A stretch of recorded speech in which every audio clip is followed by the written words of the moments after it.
Video பார்க்கும் அனைவருக்கும் வணக்கம். இது பன்னீர் ரோஸ் பாருங்கள், நிறைய 2 3 வச்சுருந்தது, இன்றைக்கி ஒன்று தான் பூத்துருக்குது. இது மயில் மாணிக்கம். தானாக தான் இந்த செடி முளைச்சது, எப்படி முளைச்சதுன்னு தெரியல, தானாக வந்தது. சரி, அதை கொடியை போட்டு ஒரு கம்பியில் ஏற்றி விட்டு அதில் பூத்துட்ருக்குறதுனால. இது காஷ்மீர் ரோஸ், அடுக்கு கம்மியாக இருக்குது, சத்து கம்மியாக இருக்குது. அதனால நல்லா அடுக்கடுக்க அழகாக ரெட் கலரில் பூத்திருந்துச்சு. இது என்னமோ ஒன்று தான் பூத்துக்கிட்டு இருக்குது. மண்ணுக்கு சத்து பத்தலை போல இருக்குது, அதுக்காக சத்து கொடுக்கணும். இது குண்டு மல்லி, இது கொஞ்சம் நிறையா பூத்துருச்சு. இது கனகாமரம், கடலூர் கனகாமரம்.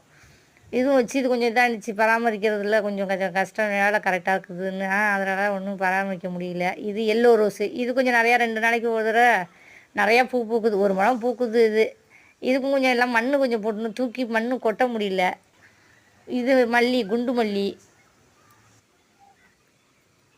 இது கொய்யாக்காய், இது வந்து நாட்டு கொய்யாக்காய், நிறைய சடையாக இருக்குது. அவ்வளோ தித்திப்பாக இருக்கும் கொய்யாக்காய். பார்த்துக்கா, ரெட் கலர் உள்ளே இருக்கிறது, ரெட் கலர் விதை அவ்வளோவா இருக்காது, நல்லாயிருக்கும் இந்த கொய்யாக்காய், ரெட் கொய்யாக்காய் இது.